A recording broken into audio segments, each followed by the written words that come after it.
آشنائی ہے. آپ بڑے مؤثر لوگ ہو، عزت والے لوگ ہو، احترام والے لوگ ہو. اللہ آپ کی عزتوں میں اضافہ کرے. مجھے اس بات کا بھی احساس ہے کہ سوشل میڈیا کے ذریعے لاکھوں لوگ معمول کے مطابق میری گفتگو میں شریک ہوتے ہیں. میں ان کی خدمت میں بھی سلام سپاس عرض کرتا ہوں. عزیزم قاسم نے جو کچھ کہا، زیادہ کہا یا تھوڑا کہا، دعا دیتا ہوں کہ اللہ ان کے اچھے لفظوں کو میرے حق میں اچھا کر دے. اگر کوئی مبالغہ ہوا ہے تو اللہ انہیں بھی معاف کر دے اور مجھے بھی معاف کر دے. دعاؤں کے بعد جو تھوڑا سا وقت اللہ نے آپ کے ساتھ مجھے نصیب کیا ہے، دو چار باتیں ایسی کروں گا جو سب کو فائدہ دیں اور ان میں تفرقہ نہ ہو، ان میں لوگوں کے دلوں کے جوڑنے کا اہتمام ہو. ایک حدیث شریف ہے، اس کو حکیم ترمذی نے روایت کیا کہ رسالت مآب صلی اللہ علیہ وآلہ وسلم نے ارشاد فرمایا کہ جب ہنگامہ محشر برپا ہوگا تو کسی شخص کو ہلنے بھی نہیں دیا جائے گا جب تک کہ اس سے چند سوال نہ ہوں. سب سے پہلے پوچھا جائے گا کہ تم نے عمر کیسے بسر کی؟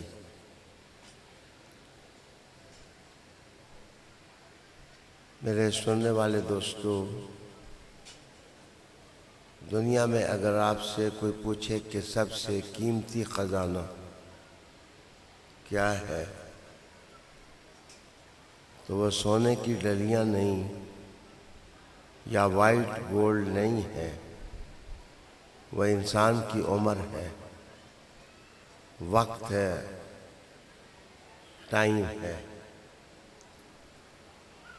وقت کو ہم بڑی لاپرواہی سے گزارتے ہیں. برف کی طرح جس وقت عمر پگھل جاتی ہے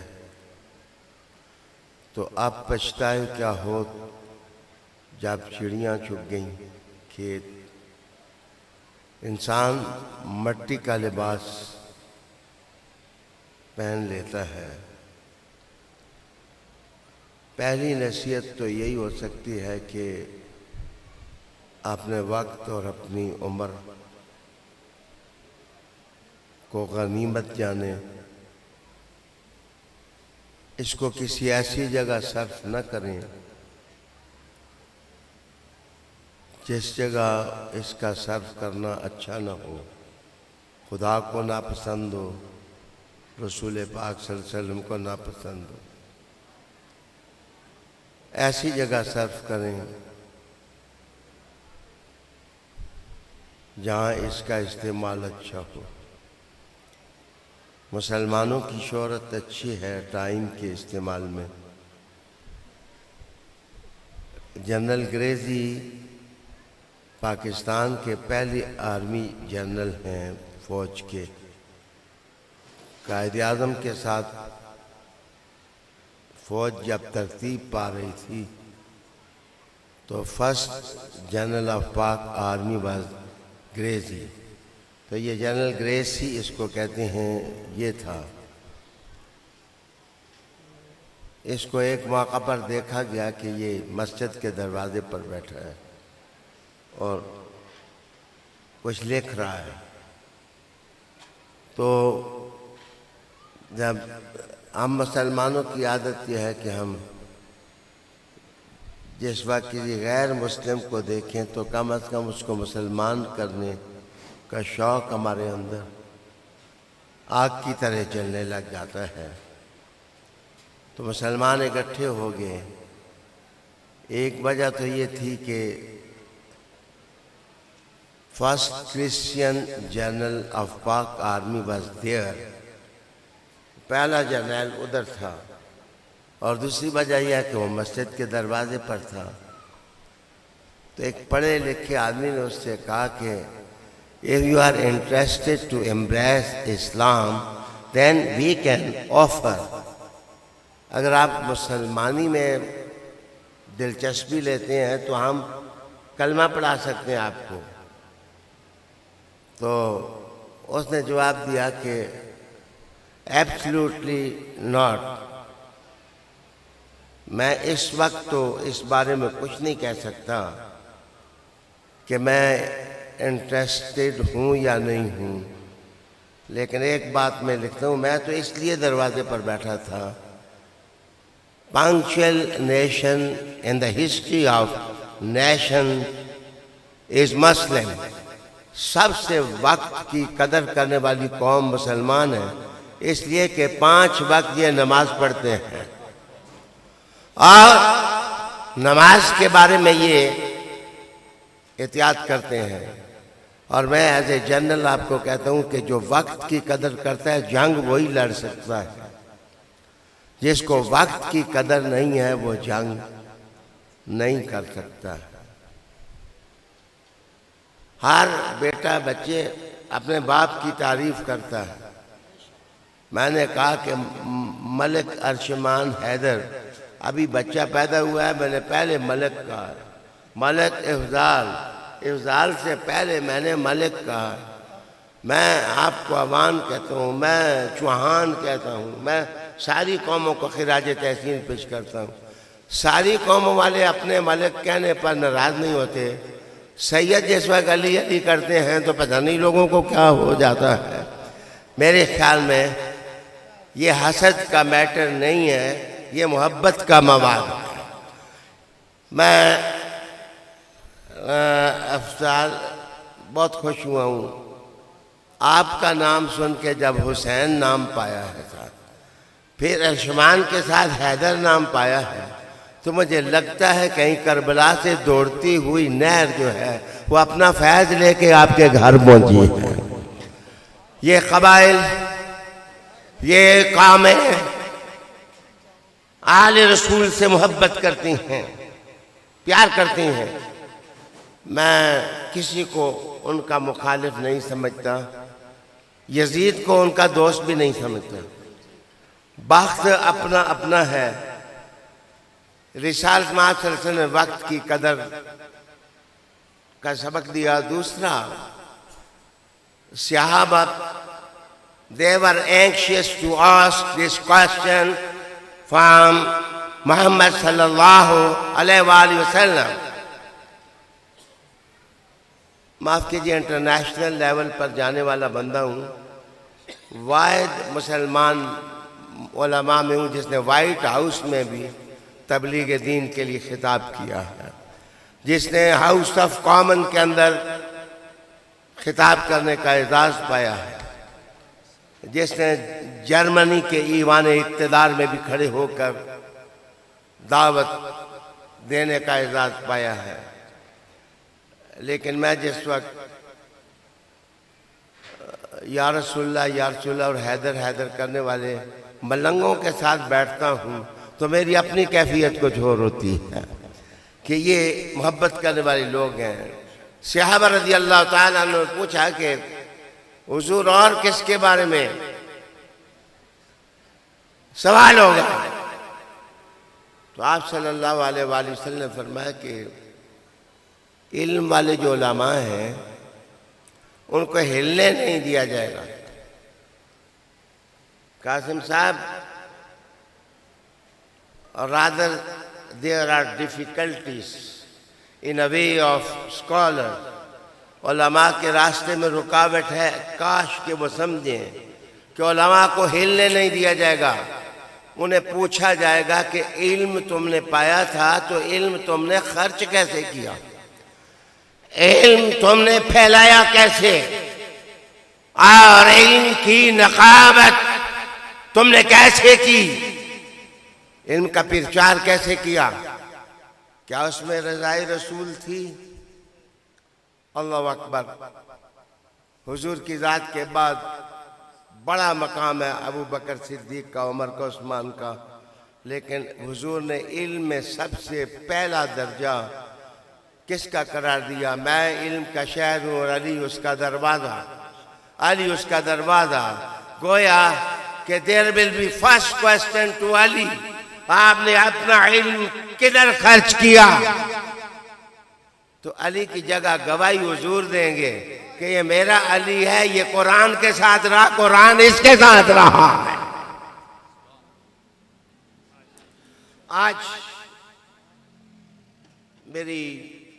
میں اللہ کا شکر ادا کرتا ہوں کہ میں نے جب ابھی سندھ کا دورہ کیا، ابھی چند دنوں کے بعد میں بلوچستان جاؤں گا، الحمدللہ سب سے مزہ مجھے، یہ اصل میں مزیدار باتیں نہیں بتاتا، غیر مزیدار باتیں بتا دیتا ہے کہ ایک جگہ میں سما کی محفل میں بیٹھا، تو سما کی محفل میں بیٹھا تو ویسے ہمارے دادا جی کی بات مشہور ہے کہ جب سما کرو تو تمہاری انگلی بھی نہ ہلے، اس قدر تم منہمک ہو اور باوضو انگلی بھی نہ ہلے، جسم اس طرح نہ کرے۔ میں تو بحمدِ تعالیٰ اسی طرح سما کرتا ہوں۔ ایک آدمی میں نے سامنے دیکھا کہ وہ دمال ڈال رہا تھا، اس کے کان میں مرکیاں بھی پڑی ہوئی تھیں، تو وہ دمال ڈالتے میرے سامنے آیا۔ اس نے دیکھا میرے ہونٹوں سے کہ میں منع کروں گا کہ یہ جو تم کر رہے ہو بیٹھ جاؤ۔ وہ نے مجھے آواز دے کے کہا میں ہندو ہوں سر، I'm not مسلم، میں ہندو ہوں، ہندو۔ تو میں نے اسے پوچھا ہندو ہو، نام کیا؟ آکاش۔ میں نے کہا آکاش تم کدھر آ گئے؟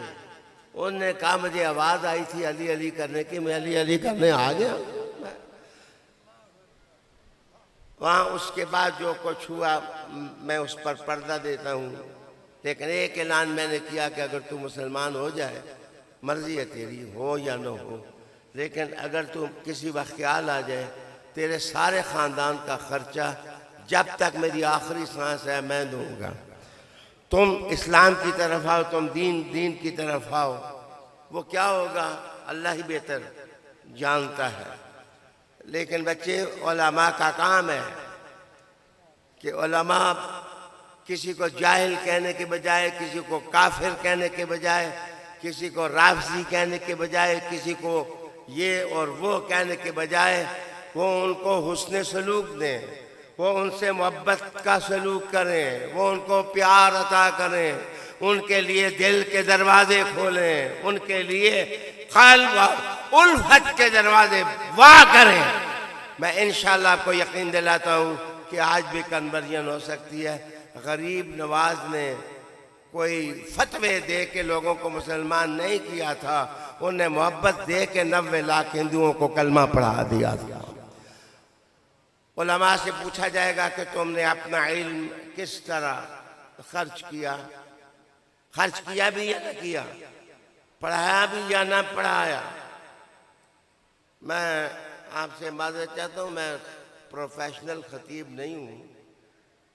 اللہ تعالیٰ نے مجھے رزق بھی بہت دیا ہے، میں اللہ کا شکر ادا کرتا ہوں، گاڑیاں دی ہیں۔ پرائم منسٹر صاحب اللہ کی قسم میرے ساتھ جمعہ پڑھتے ہیں، لیکن میں کبھی ان کے دروازے پر نہیں گیا ہوں۔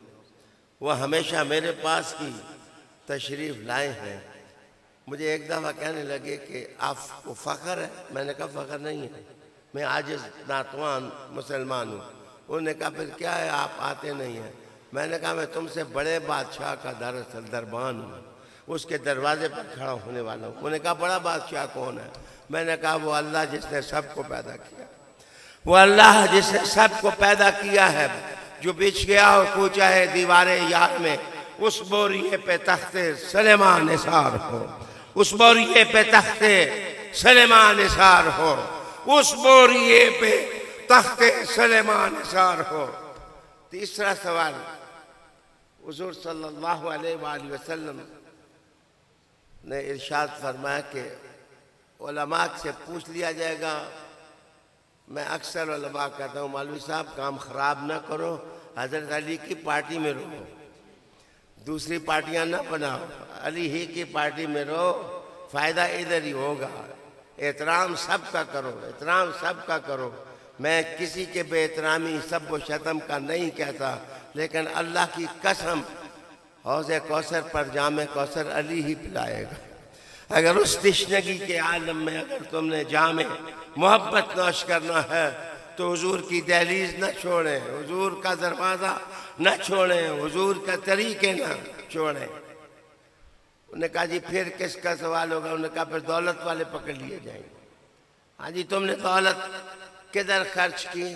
تم نے دولت کیسے خرچ کی؟ کہاں کہاں خرچ کی؟ بات تو طویل ہے، پنڈی اسلام آباد اور پنجاب کے اب آپ جانتے ہیں کہ میرا درس کبھی ختم نہیں ہوا۔ میں جہاں بھی مجھے ہوں معذرتی جانی پڑتی ہے وقت کا احساس دے کر، لیکن اب میں تھوڑی سی بات وہ بھی 2-4 منٹ کی عرض کروں کہ سارے کا سارا دین رسول اللہ علیہ السلام کے طریقوں میں ہے۔ لَقَدْ كَانَ لَكُمْ فِي رَسُولِ اللَّهِ أُسْوَةٌ حَسَنَةٌ۔ اگر آپ سے کوئی پوچھے کہ اگر سارے کا سارا دین حضور کی ذات میں ہے، مَن يُطِعِ الرَّسُولَ فَقَدْ أَطَاعَ اللَّهَ، جس نے رسول اعظم کی اطاعت کی اس نے اللہ کی اطاعت کی۔ تو اگر تم سے کوئی پوچھے کہ یہ بچوں کا قانون جو ہے، اولاد کی تربیت کا قانون جو ہے، یہاں سے قانون شروع ہوتا ہے پیارے، ہر قانون پارلیمنٹ سے شروع ہوتا ہے، لیکن محمد صلی اللہ علیہ وسلم کا قانون ماں کی گود سے شروع ہوتا ہے، آغوش مادر سے شروع ہوتا ہے۔ تو کیا میں اس نام کو سلام نہ کروں؟ کیا میں کتمان علم کروں؟ فتح جنگ ضلع میں بیٹھے ہوئے عظیم فاتحین میں نے اس لیے کہا کہ تم حضور کا نام لینے والے ہو۔ میں تم سے ایک سوال کرتا ہوں کہ اگر دین ماں کی گود سے شروع ہوتا ہے تو مکہ شریف میں تو ابھی دین مکمل نہیں ہوا تھا، مدینہ میں آ کے مکمل ہوا۔ الیوم اکملت لکم دینکم واتممت علیکم نعمتی وردیت لکم الاسلام دینا۔ یہ آیت یہاں نازل ہوئی، نازل تو مکہ میں ہوئی لیکن ہے مدنی صورت میں۔ اچھا میں پوچھتا ہوں کہ بچوں کا لا کانسٹیٹیوشن کی فاؤنڈیشن ہے، تو جناب وہ سٹارٹ ہی حضرت حسن کے میلاد سے ہوا۔ حضرت حسن المجتبیٰ کے پیدا ہونے سے تیسری ہجرت کا تیسرا سال تھا، حقیقہ بھی یہیں سے شروع ہوا۔ جناب محترم ملک افضال صاحب، میں حقیقے کے باب میں آپ کو 1-2 باتیں بتانا چاہتا تھا کہ حقیقہ یہاں سے شروع ہوا۔ پہلے دور میں جب فاطمہ الزہرا پیدا ہوئی تو تمام اہل مکہ کی دعوت رسول اللہ علیہ السلام نے کی، جس میں ایک قبیلے نہیں 21 قبائل کے لوگ کھانا کھانے کے لیے آئے۔ اس لیے حضور نے دعوت کی کہ جو قوم بچوں کو اچھا سمجھتی ہو، بچیوں کو اچھا نہ سمجھتی ہو، حضور نے ان کی دعوت کر کے کہا کہ اس کائنات میں اگر عورت کو عزت دی ہے تو آمنہ کے لخت جگر محمد عربی نے دی ہے۔ میں معافی چاہتا ہوں، کبھی جا کر کے اپنے علماء کی صحبت میں بیٹھا کرو۔ میں تو نہیں علماء کی مخالفت کرتا، علماء بیچارے میری مخالفت کرتے ہیں۔ وہ بیچارے میں نے اس لیے کہا ہے کہ جس وقت علم میں بندہ بھوکا ہو جائے، پڑھا ہوا نہ ہو، کتاب سے قریب بندہ نہ جائے تو وہ مخالفت نہ کرے تو کیا کرے بیچارہ۔ میں نہیں مخالفت کرتا، میں کہتا ہوں علماء رحمہم اللہ، علماء حضور کی امت کے دین کے نگہبان ہیں، ان کی عزت کرو۔ لیکن میں ایک بات پوچھتا ہوں کہ مولانا اذان فسٹ جو ہے، پہلی اذان اللہ اکبر اللہ اکبر، یہ جو نماز والی اذان ہے، یہ حضور نے حضرت حسن کے دائیں کان میں سب سے پہلے خود کیوں دی تھی؟ اذان فسٹ اذان جو ہے وہ عقیقہ کے موقع پر حضرت حسن المجتبیٰ کے کان میں دی گئی، اللہ اکبر اللہ اکبر۔ دوسرے کان میں حضور نے تکبیر پڑھی۔ علماء کرام رحمہم اللہ آپ کو اور عزتیں دے، مجھے بتائیں کیا نماز کے لیے کبھی حضور نے اذان دی؟ کیا بلال نے اذان دی؟ عبداللہ بن ام مکتوم نے اذان دی؟ ابو محذورہ نے اذان دی؟ لیکن کیا حضور نے اذان خود دی؟ حضور نے خود اگر اذان دی تو حسن کے کان ہی میں دی اور حسین کے کان میں دی، نماز کے لیے اذان نہیں دی۔ What was the reason? اس کا ریزن کیا تھا؟ علامہ صاحب لکھتے ہیں کہ اگر نماز کے لیے کہہ دیتے نا حضور حی علی الصلاۃ، تو آسمان کے فرشتوں کو سب کو چھوڑ کے محمد کے ساتھ نماز پڑھنے کے لیے آنا پڑتا۔ اس لیے حضور نے اذان نہ دی تاکہ کار قضا یعنی علوم تکوینہ وہ اپنی جگہ قائم رہے، وہ اپنی جگہ قائم رہے۔ حضور نے نماز کے لیے اذان نہ دی، حسن کے لیے کان میں اذان دی۔ تو معاف کیجئے، کیا یہ لفظ نقد میرے ذہن میں آئے ہیں؟ اس لیے کہ حضور نے کہا اذانیں تم دلاتے رہنا میری اولاد، قیامت تک دلانا، میرا کام امام تیار کرنا ہے۔ میں امام تیار کر کے جو بتاتا ہوں، امام ہوتا ہے کہ بچپن میں اس کے کان میں اللہ اکبر کی صدا گونجتی ہے، دیکھا دیکھی دیکھا دیکھی۔ آپ کو تو پتہ نہیں، خیابان سر سید میں سب سے زیادہ مجھے جو تکلیف ہوتی ہے، یہ بچے مجھے اٹھا لیتے ہیں، جی اٹھیں جی فلاں بچہ اپنا لے آئے جی، کان میں اذان دے دیں جی، ذرا اس کو جی آپ لگا لیں جی، تخلیق کر دیں جی، اس کے گلے میں یہ کر دیں جی۔ اللہ مبارک کرے ان کے بچوں کی۔ میں ملک افضال صاحب آپ کے بچے کے عقیقے کے موقع پر کاش کہ مجھے ادھر نہ بلاتے، وہ بچہ مجھے ملا دیتے، میں اس کے کان میں کہہ دیتا اللہ اکبر۔ اے مسلمانوں کے گھر پیدا ہونے والے سونے بچے، محمد کی اولاد میں سے ایک شخص تیرے کان میں کہہ رہا اللہ اکبر۔ اور رسالت میں آپ صلی اللہ علیہ وسلم، اب میں چاولوں کی پلیٹیں دیکھ کر میں خود بھی بےتاب ہو رہا ہوں، تو میں مختصر کروں کہ رسالت میں آپ صلی اللہ علیہ وسلم نے 7ویں دن حقیقہ کیا اور 2 دمبے ذبح کیے اور حضرت امام حسن المجتبیٰ کے سر سے بال اتارے۔ بال اتارنے کے بعد دمبوں کی 1 ران اور اس کے ساتھ 1 دینار حضور نے رکھا، رکھ کے دائیہ کو دیا جو دائی تھی۔ اور حسن کی دائی کون تھی؟ ایک طرف اسماء بنت امیس تھی، وہ آئی تھی۔ اسماء بنت امیس اس وقت ابو بکر صدیق کے گھر میں اس لحاظ سے حضور کے بعد خاتون اول تھی جو حسن کی دائیہ تھی، جناب وہ تھی۔ اور دائی کو آپ نے 1 ران دی، اس کا مطلب یہ ہے کہ جو عقیقے کا گوشت ہے وہ صرف غریبوں کے لیے نہیں ہوتا، وہ اگر کوئی ارب پتی ہو تو وہ بھی وہ روٹی کھا سکتا ہے، کوئی غریب ہو تو وہ بھی کھا سکتا ہے۔ پھر آپ کے بالوں کو تولا گیا۔ یہاں سے میری ایک اور تقریر شروع ہوتی ہے، کیا سیدوں کے بالوں کو تولا جا سکتا ہے؟ اور کیا اس کا وزن؟ یہاں سے میں یہ ملک افضال صاحب کا تعلق زمین کی مساحت کے ساتھ ہے کہ زمین کو ماپا تولا کیسے جاتا ہے۔ اب میں بتاؤں گا جعفر صادق نے زمین کو ماپنے کا طریقہ کیا دیا اور تولنے کا طریقہ کیا دیا۔ البیرونی کہتا ہے کہ جس وقت میں زمین کا قطر ماپ رہا تھا، میں پنڈ دادن خان آیا اور میں لاجواب ہو گیا تھا۔ مجھے سمجھ نہیں آ رہی تھی کہ زمین کی مساحت میں اس کا قطر کتنا ہے اور اس کا نصف قطر کتنا ہے۔ تو رات کو میں نے حضرت علی کو خواب میں دیکھا۔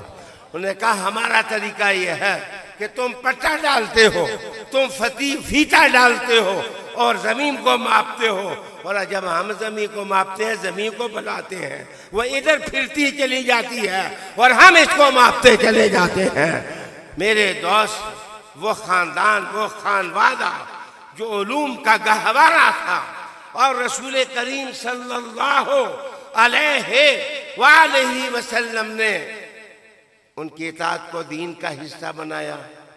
میرے دوست، عقیقے میں کچھ اور باتیں بھی ہیں، کسی اور عقیقے میں مجھے لے جانا، میں عقیقہ کا معنی بتاؤں گا آپ کو کہ عقیقہ کس کو کہتے ہیں، عقیقہ ہوتا کیسے ہے، عقیقہ کا اثر بچے پر اس وقت کیا ہوتا ہے جب بچہ بڑا ہو جائے، تو اس پر عقیقے کا اثر کیا ہوتا ہے، نام رکھنے کا۔ اللہ اکبر۔ آخری بات، اب میں بات سمیٹ لوں۔ جب رسول کریم نے 7ویں دن حسن کو دیکھا، پہلے گھر نہ گئے تو 7ویں دن آئے تو رسول کریم علیہ السلام نے یہ الفاظ بولے، ارونی ارونی ما سمیتموہ ہو، کہ بچہ ذرا مجھے بتائیں۔ اس وقت سفید چادر میں لپیٹے تھے حسن المجتبی، تو جب ان کو پیش کیا گیا تو آپ نے اذان دینے کے بعد کہا بچے کا نام کیا رکھا؟ حضرت علی کیونکہ خود بہادر تھے، سورما تھے، لڑنے والے تھے، پہلوانوں کو گرانے والے تھے، جنگ کے پانسے پلٹ دینے والے تھے، ان کا کوئی مقابلہ نہیں کر سکا تھا۔ انہوں نے کہا یا رسول اللہ اس کا نام حرب رکھا ہے۔ میرے مصطفیٰ نے کہا نہیں، نام تو میں رکھوں گا۔ انہوں نے کہا یا رسول اللہ آپ رکھیں۔ انہوں نے کہا اس کا نام حسن رکھیں، شبر نہ رکھیں، اس لیے کہ کائنات میں حسن جتنا بھی پھیلے گا وہ حسن کے صدقے پھیلے گا، حسین کے صدقے پھیلے گا۔ اعلیٰ حضرت فاضل بریلوی نے اسی لیے کہا تھا کہ تیری نسل پاک میں ہے بچہ بچہ نور کا، تو ہے عین نور، تیرا سب گھرانہ نور کا۔ وآخر دعوانا الحمدللہ۔